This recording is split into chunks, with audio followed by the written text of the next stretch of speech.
تو اللہ تعالیٰ فرماتے ہیں وَإِذِ ابْتَلَىٰ إِبْرَاهِيمَ رَبُّهُ بِكَلِمَاتٍ فَأَتَمَّهُنَّ، ہم نے کئی باتوں میں ابراہیم کو آزمایا، بار بار آزمایا، فَأَتَمَّهُنَّ، وہ اس آزمائش کو، اس امتحان کو پورا کر دیتا۔ مسلمانوں گھبرا جانا، ڈر جانا، بے چین ہو جانا، پتہ نہیں کیا ہوگا، یہ کوئی زندگی نہیں۔ امتحان آتے ہیں، نبی صلی اللہ علیہ وسلم فرماتے ہیں جو دین میں پختہ ہوتا گیا اس کی آزمائش بڑھتی گئی، اور جو دین میں کمزور ہوتا گیا اس کی آزمائش بھی کم ہوتی۔ آزمائشیں وَلَنَبْلُوَنَّكُمْ بِشَيْءٍ مِّنَ الْخَوْفِ وَالْجُوعِ وَنَقْصٍ مِّنَ الْأَمْوَالِ وَالْأَنفُسِ وَالثَّمَرَاتِ، یہ بھی ضرور ہے، اللہ تعالیٰ آزمائے گا تمہیں، خوف سے، بھوک سے، پھلوں کے کم ہو جائیں گے، جانوں میں کمی آئے گی، یہ سب کچھ ہوگا۔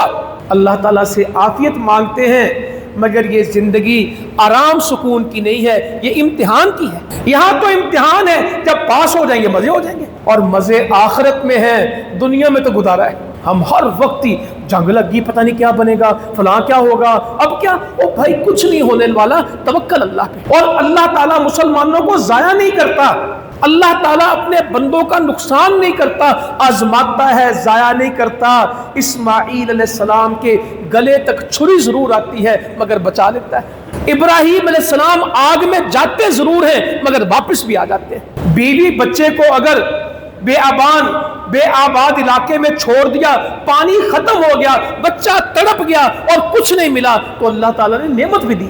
موسیٰ علیہ السلام اگر مہاجر بن کے نکلے ہیں تو اللہ نے من اور سلوہ بھی دیا ہے، بادلوں کے سائے بھی دیے ہیں، اللہ تعالیٰ نے اپنے برگزیدہ بندوں میں شامل بھی کیا ہے، فرعون کو ڈبویا ہے، بنی اسرائیل کو نجات دی۔ اللہ تعالیٰ بندوں کو ضائع نہیں کرتا، ان اللہ لا یضیع اجر المحسنین۔ ابراہیم علیہ السلام کے بارے میں اللہ نے قرآن میں 2 دفعہ کہا ان اللہ لا یضیع اجر المحسنین، اللہ تعالیٰ نیکوں کے اجر کو ضائع نہیں کرتا۔ کذالک نجزی المحسنین، ہم نیکوں کو ایسے ہی بدلہ دیتے ہیں، جو بندہ نیکی کے رستے پہ چلے گا وہ کبھی مایوس نہ ہو۔